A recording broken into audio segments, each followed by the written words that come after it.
이제 내가 해외 출장을 갔다가 돌아와서 한식을 먹고 싶으니까 팡이체에서 제육볶음을 검색하고 있었는데 갑자기 정유광 제육 두루치기 뭐 이런 식의 가게명이 떠서 일반 수요자랑 마찬가지로 나 이 정유광이라는 사람 알고 있는데 유튜브 채널 나도 즐겨보는데 매장을 냈구나, 오 잘하네 라고 생각하고서 봤는데 뭔가 이상한 거야. 이 사람 로고랑 너무 결이 다르고 이 사람이 하지 않은 게 아닌가 싶어가지고 인터넷에 검색을 해봤더니 다른 사람이 상표 출원해가지고 비즈니스를 하고 있더라고. 정유광 이 사람 입장에서는 팔로워 수도 굉장히 많고 고기 관련해서 이 사람의 말을 굉장히 신뢰하니까 요식업에 대해서 비즈니스를 한다거나 뭐 육류 유통 가공업에서 자기가 실제 플레이를 한다라고 하면 이 사람을 믿고 거래를 할 만한 사람들이 굉장히 많았을 건데 이걸 지금 기회를 뺏긴 셈이잖아. 그래서 어떻게 이런 일이 있을 수 있나라고 해서 상표 등록된 이력을 찾아봤더니 아니나 다를까 이제 이 정유광 맨 처음 유튜브 채널을 운영하고 있던 사람도 아니란 대응을 했던 거지. 인터넷에 저가 상표한테 찾아가가지고 자기 정유광 상표 그냥 등록해 주세요라고 얘기를 해서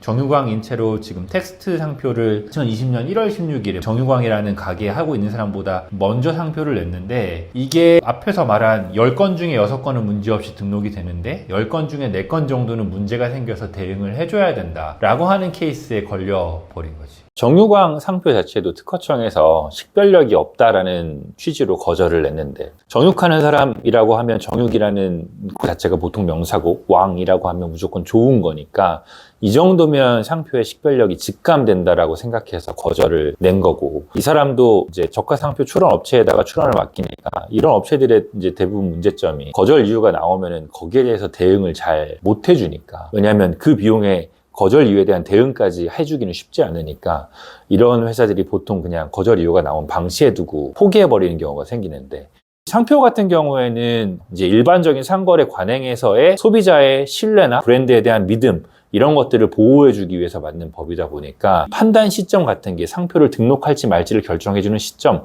혹은 이거에 대한 무효에 대한 여부 결정을 내려주는 심결 종료 시점 이런 식으로 판단 시점이 최근에 상거래 관행들을 다 고려하게 돼 있거든. 유튜브에서 지금 현재 구독자 수나 아니면 특정하게 고기 관련된 음식의 컨텐츠에 대해서는 굉장히 유명한 사람 채널 중에 하나고 이제 그래서 상당히 영향력이 있기 때문에 내가 봤을 땐 어떻게 한번 이거를 좀 적극적으로 활용을 해볼 수가 있었던 사례라는 거지. 정육왕이라는 상표 자체도 내가 봤을 때는 뭐 육류 가공업이나 육류 유통업이나 아니면 음식점업에 대해서 수요자가 이 제품의 품질 자체를 직감한다라고 보기엔 조금 애매한 영역에 있는 거였기 때문에 충분히 이 사람이 기존에 지금 현재 상거래 관행이라든지 자기 유튜브가 얼마나 잘 되고 있는지에 대한 자료조사라든지 이런 것들을 주장하면서 지금 우리가 이 육류 쪽에 대해서 이만큼 신뢰를 쌓아놓고 있는데 여기에 대해서 등록을 안 해주겠다는 거는 제3자가 등록을 할 수 있게 열어준다는 거나 마찬가지고 혹은 제3자가 등록하지 못하더라도 제3자가 쓸 수 있게 해준다는 거나 마찬가지인데 수요자의 어떤 신뢰가